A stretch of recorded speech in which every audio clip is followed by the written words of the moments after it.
Don't say that I didn't warn you. I've done a couple of videos about this, and a lot of the comments have been, oh, no way the Browns won't trade Myles Garrett. Well, breaking news. June 1st, with the June 2nd date that could make such things official right around the corner, a bombshell. The Browns are finalizing a trade of Defensive Player of the Year Myles Garrett to the Rams. The 49ers rivals, the Rams in the NFC West, in a shocker. This is according to Ian Rappaport, Tom Pelissero, and Adam Schefter.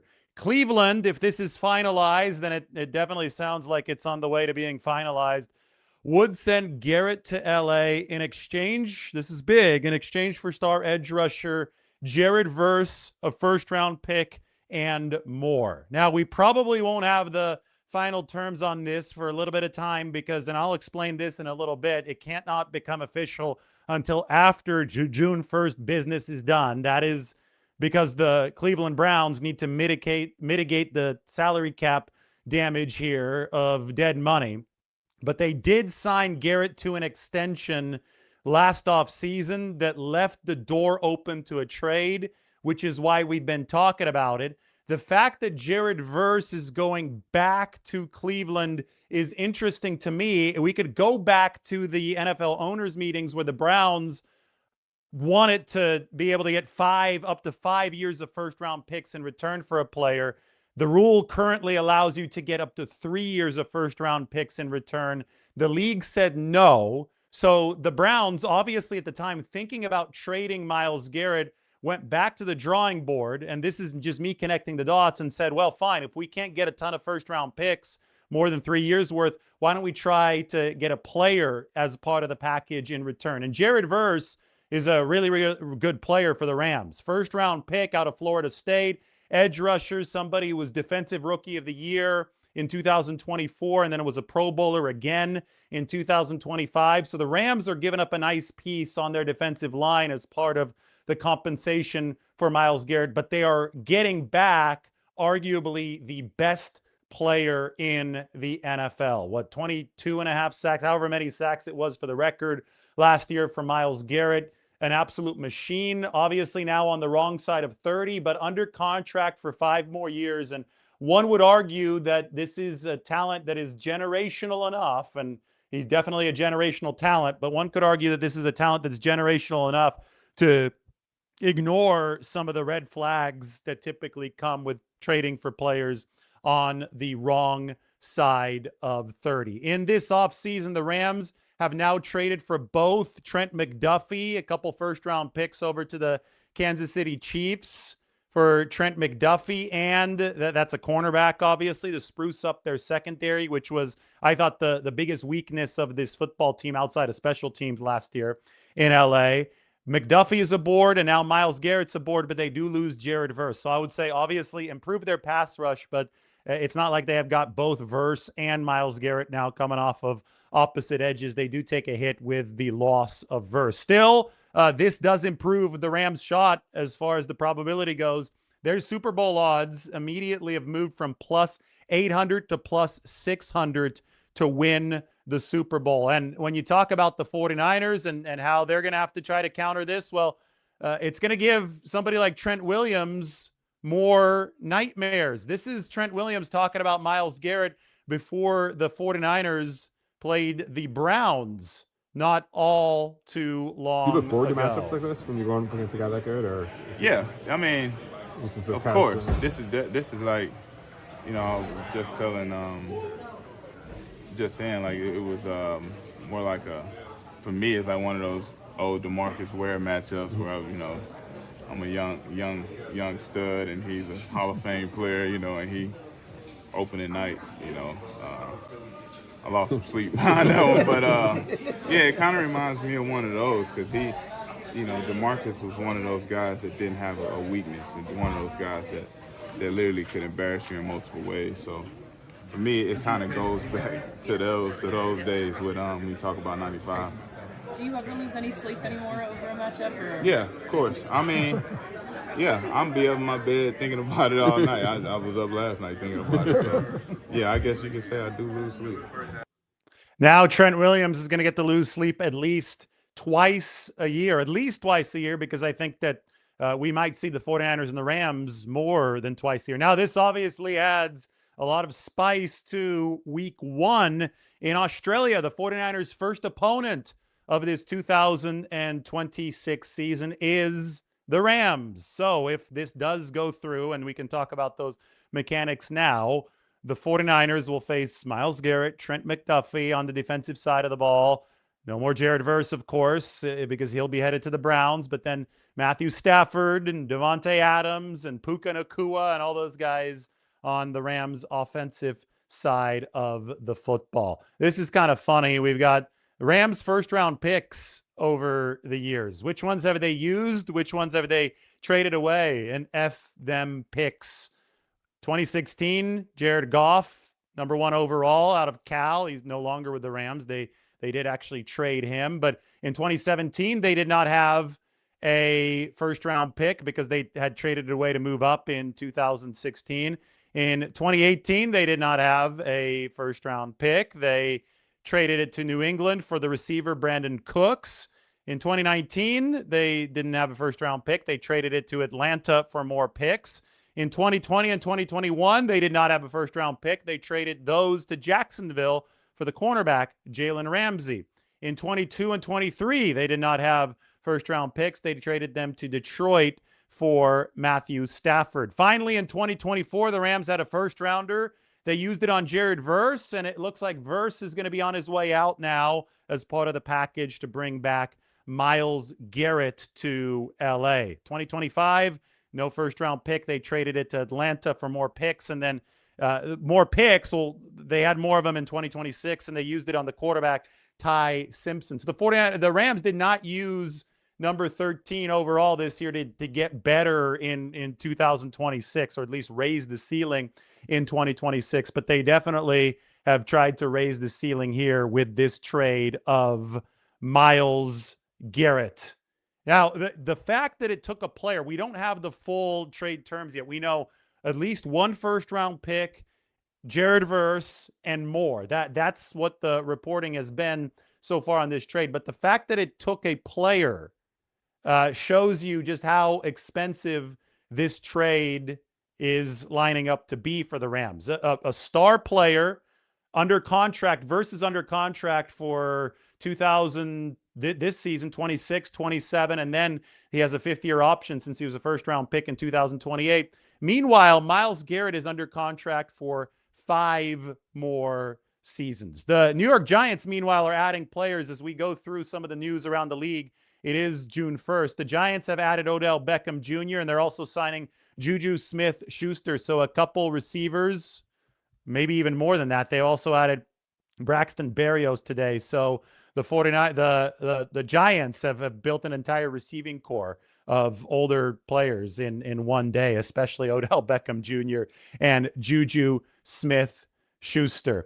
The Rams last year had, I thought, an overrated defense. So the fact that they've added both Trent McDuffie and Myles Garrett, definitely a swing to improve that. Remember that they had an epically good offense last year. Everybody knows that. Then the defense struggled in the secondary, but the pass rush actually was, without utilizing a blitz, and I know Chris Shula dialed a few of those up, but without utilizing a blitz, the Rams were about league average when it came to that pass rush. So now with Myles Garrett, you hope that you take that next step, even though you have lost the Jared Verse as a pass rush to help what Trent McDuffie is doing on the back end. And you're hoping to give Trent Williams plenty of nightmares so that Brock Purdy is less reliably protected. But here is a little XY chart of where the sack percentage is on the x-axis and the EPA per drop back of opposing teams is on the y-axis. And you find the Rams, the sack percentage is about halfway through. And you want to be lower down in terms of EPA per drop back. So bottom right is where you want to be on this graph. As you can see, the best defenses in the league last year, or some of the most aggressive defenses, the Vikings with Brian Flores, the Browns with Myles Garrett, the Texans with DeMeco Ryans as their defensive coordinator. They're all in the bottom right. The Rams were about average. They hope that adding Myles Garrett takes them down toward where the Browns are. They hope they're in this bottom right quadrant in 2026. And the 49ers, meanwhile, well, they were way out here with everybody hurt. But, of course, they do get Nick Bosa back in 2026. They do get Fred Warner back. And they have added quite a bit to their pass rush through the NFL draft. There will invariably be 49ers fans anxious about this. I mean, Myles Garrett moving to the Rams with obviously a push, an all-in push from LA. Last time LA made an all-in push was 2021, and they were able to win that Super Bowl. The 49ers also, though, were able to beat the Rams in 2021 twice in that season, and they probably would have gotten them a third time in the NFC Championship game had they not been completely decimated by injuries, including 2 to their quarterback, Jimmy Garoppolo, by that point. So there are multiple ways to build a team. The 49ers also have a lot of star players. In fact, they probably have more stars than any team in the league, even after the Rams have picked up both Myles Garrett and Trent McDuffie. At the end of the day, it comes down to health for the 49ers. It comes down to health, and it comes down to how their reconstructed defensive line blossoms. Because while the Rams are executing a star-powered restructure of their defense that's undeniable with Myles Garrett and Trent McDuffie on their way over, assuming that this trade is finalized, the 49ers have, in just about 15 or 16 months, completely restructured their defensive line. And by completely, I mean everybody outside of Nick Bosa is different now in the projected 8-man rotation for the 49ers from 2024. They've traded for Osa Odigizua. That's a huge deal because they didn't have an interior pass rush last year. He's one of the better ones in the game. They've drafted Alfred Collins, CJ West, and Grayson Halton over the past 2 years. We'll see what they can get from the rookie Halton, but I think that West and Collins can take big jumps as run stoppers in year 2. Obviously, Mykel Williams coming back from the torn ACL, but he was a really good run stopper for the 49ers last year. That is an important part of what the 49ers need to get better at. When you talk about a pass rush, Romello Height, 25 years old, more polished than a typical college guy, played for 6 different colleges over the course of his career before the NFL, and he's looked good as far as the frame goes, the long frame goes for the 49ers so far in practice. Pads haven't come on yet, but you can see that the 49ers plan is to work through a homegrown defensive line.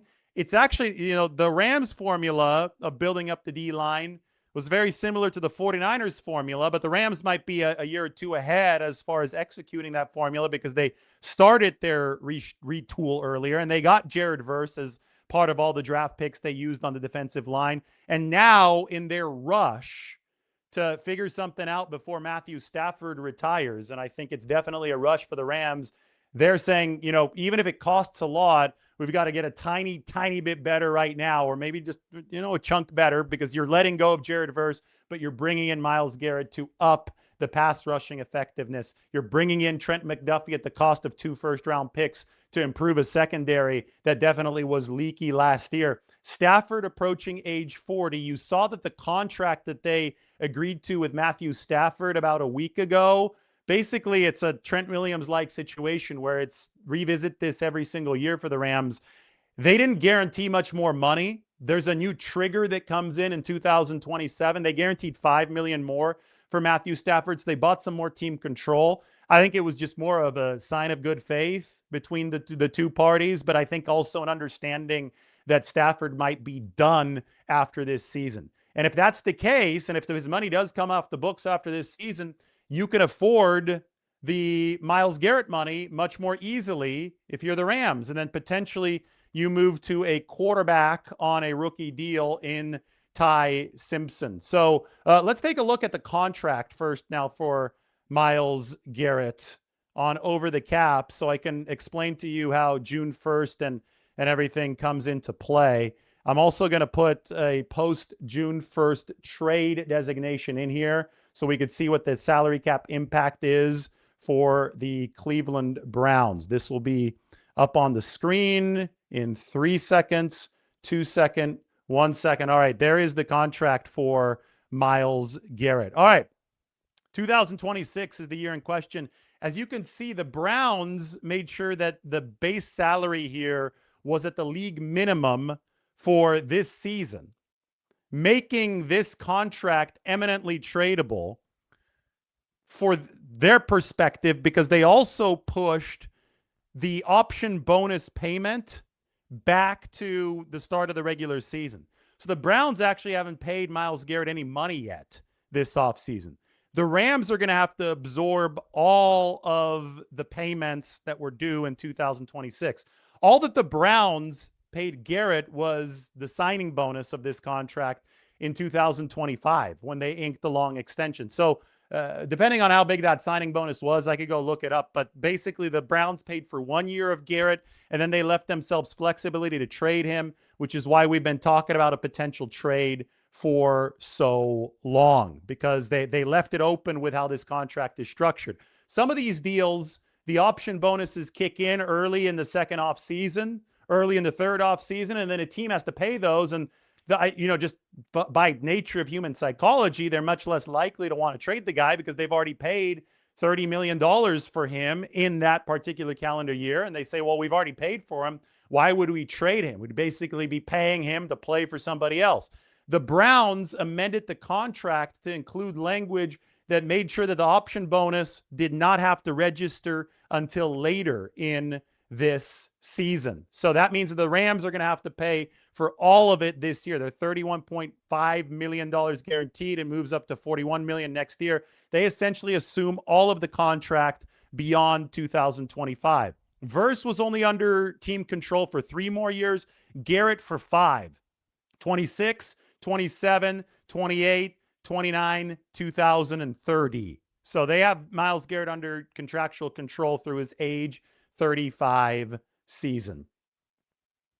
The Myles Garrett trade was set in motion the moment that the Browns did not hire Jim Schwartz. This is fascinating. Who wrote this? Benjamin Albright said that on Twitter. He covers the Broncos, has some NFL connections. So we were tracking the Jim Schwartz defensive coordinator saga because we thought the 49ers might be interested in Jim. And the Browns did something really weird where they didn't hire him as a head coach, but they wanted to keep him on the staff because he was still under contract and he's a really good DC. Obviously, the Browns have performed well with Myles Garrett and Jim Schwartz heading that defense. And the whole saga around the Browns has been weird, which is why I've been making Myles Garrett trade videos. And yes, I feel vindicated that I've been making those trade videos over the course of the past few months, because sometimes you can easily say there's smoke, there's probably fire. The Browns have been acting so weird about this whole Myles Garrett situation that we knew that something might be up, and something indeed was up. And now we're waiting to see what the trade return is, moving from the Rams to the Cleveland Browns. The Rams now have the shortest odds to win the Super Bowl, plus 600, and they also are the favorites to win the NFC West. This was the best division in NFL history, I think, last year, between the Super Bowl champion Seahawks, the Rams, who obviously were a juggernaut as well, and the 49ers, who might have been better than both of those teams had they been healthy, but they weren't, and they still beat the Seahawks and the Rams one time apiece, but obviously just ran out of gas due to the health issues late in the season. The 49ers have obviously gotten better over the course of this offseason. They built this through the draft. They built it with a shrewd trade for Osa Odighizuwa that obviously made a couple of big signings, including Mike Evans and Dre Greenlaw. The Rams, meanwhile, have generally tried to improve through the splash trade market over the course of this offseason. Trent McDuffie and now Myles Garrett. And I would say that the least improved team in the NFC West, probably a team that's gotten a little bit worse on paper, the Seattle Seahawks. They lost Kenneth Walker, the Super Bowl MVP. And, as sometimes is the case, when you win a Super Bowl, a lot of people deserve to get paid. A lot of people want to be paid. And you can't fit everybody on a rookie contract because rookie contracts expire. Looks like the Seattle Seahawks on paper, not as good as last year. But I think the Seahawks, the Rams, and the 49ers all still very, very formidable rosters here entering 2026. Myles Garrett's current contract with the Browns included a $21.5 million signing bonus. So there you have it. we could put the contract back up on the screen here. The Rams inherit the contract in 2026. The Browns paid $21.5 million plus the base salary plus some of the per game roster bonus money plus the workout bonus money last year. They basically got Garrett at 1 year and maybe a little bit under $25 million last year. The Cleveland Browns did, which is a really good price for a guy who broke the sack record that year. They had Garrett at a bargain, and then they're able to trade him for a haul. And we've been saying all along this offseason that the Browns would be smart to trade Myles Garrett for a haul to reset the franchise, because it doesn't seem like they've been able to do anything right. So finally, you probably have to applaud the Browns.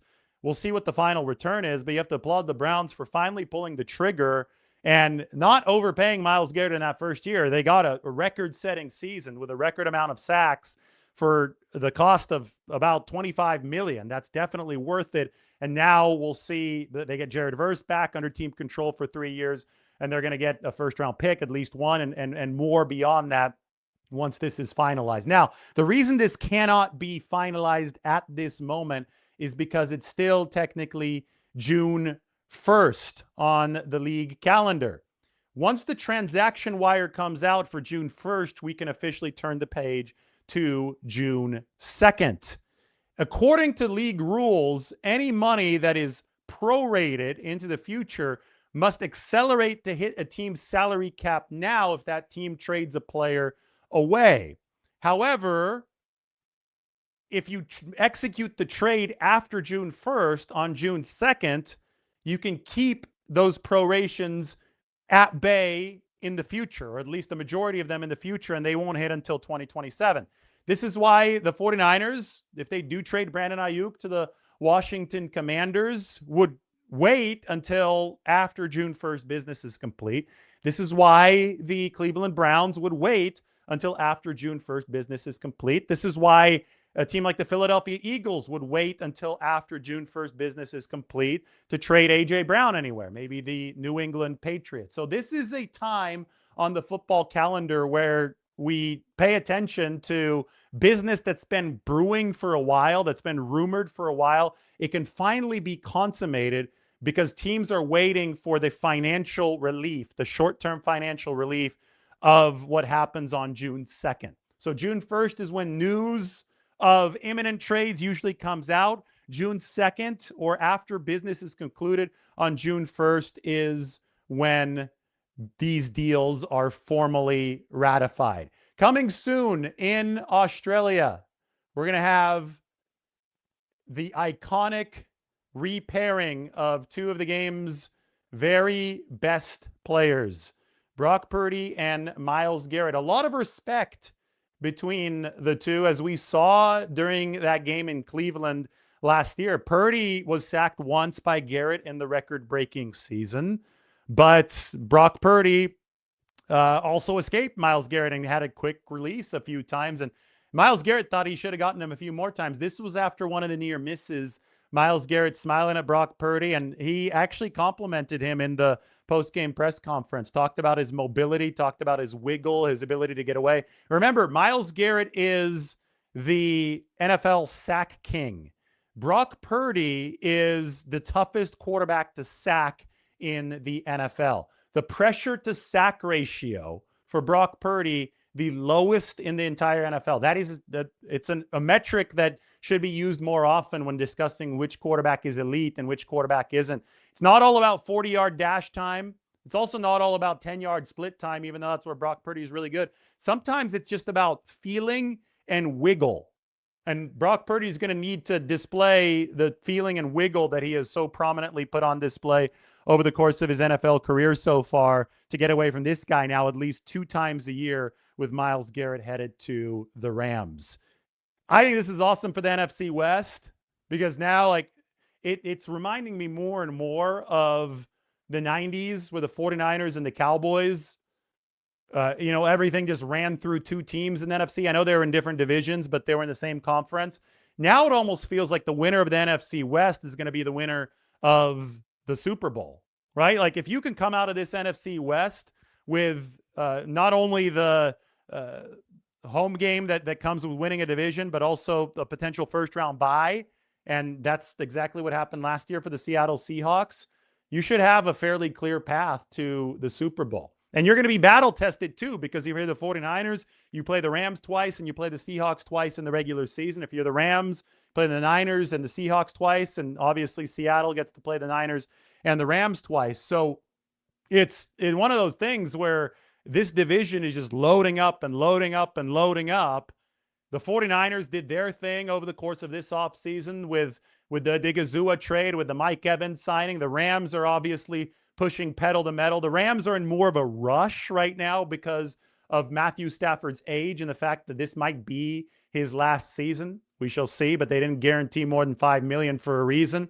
And the Seattle Seahawks are going to look to defend their title and look to run some of the momentum that they have coming off of that Super Bowl win from last year. I think this is extremely, extremely compelling theater in the NFC West, and I'm sure that the NFL is absolutely thrilled that first game in Australia to begin the 2026 regular season is between the 49ers and the Rams, and likely Myles Garrett and the Rams once this is finalized. We're going to be keeping our eyes open over the course of the next several hours for something the 49ers might do with Brandon Aiyuk.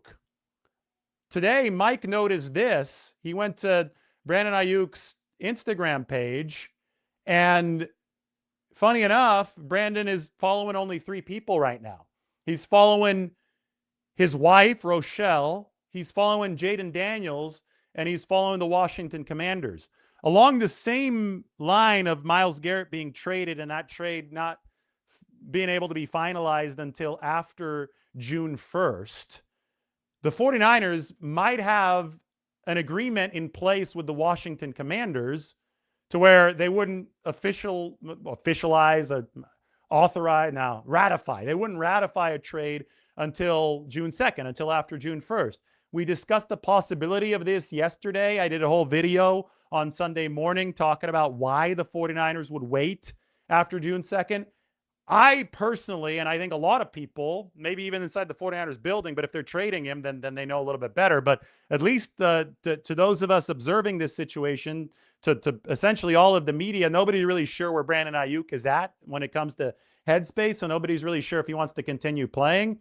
But I suppose it is possible that this entire time the 49ers and the Commanders have just kept it on the hush-hush, that they'll exchange some kind of lower round draft capital as part of a Brandon Aiyuk trade on June 2nd or after June 1st. So we're going to keep our eyes open. It is worth noting that Brandon Aiyuk, though, is only following those 3 accounts: the Commanders, his wife, and the Commanders quarterback, Jaden Daniels. Now, though, as we speak at this very moment, the big news is this, that the Browns are finalizing a trade of Myles Garrett to the Rams. And yes, I would say a shocker for sure, but also something that was on our radar. A Myles Garrett trade was on our radar, and you can't say that it wasn't, because we made about 3 videos about a potential Myles Garrett trade, and there are always those people who said, well, you're crazy, it's not going to happen. They re-signed him. But if you followed the dots, if you connected the dots, and you saw what the Browns had tried to propose at the league meetings, trying to trade picks up to 5 years in advance. If you saw the fact that Myles Garrett hadn't showed up again a year after signing a contract extension, if you saw what Todd Monken, the head coach, had been saying, he hadn't even met or spoken to Myles Garrett after being hired by the Browns, and this guy was supposed to be their franchise player. If you saw the prevalence of trades in the modern NFL, and that's grown so much as of late, teams willing to take these kinds of gambles, and we'll see exactly what the trade return is to the Cleveland Browns. I'm sure the Rams gave up a whole heck of a lot for this to happen. You put all those things together, a trade of Myles Garrett was a definite possibility, and now it looks like it is coming to fruition. He turns 31 years old on December 29th. So he is 30, but he put together one of the best years of, I would argue, the best year of his career based on the production, the record production, moving from 29 to 30 for a very good Cleveland Browns front last year. 23 sacks for Myles Garrett. It was a record. He obviously was the defensive player of the year, obviously an all-pro, a pro bowler, and now that Rams defense gets to work with Myles Garrett. As I did show you, though, that Rams defense, especially its pass rush, was not all that last year. So, I mean, it makes sense that they'd want to hit an upgrade button, but they do get older. They do lose Jared Verse, and they do lose some of that future pick capital. This is a good chart, again, with sack percentage on the bottom and EPA per drop back moving on the Y-axis. Rams right here near the origin. You want to move down and to the right. You want to be closer to where Myles Garrett's Browns were. 49ers in the upper left.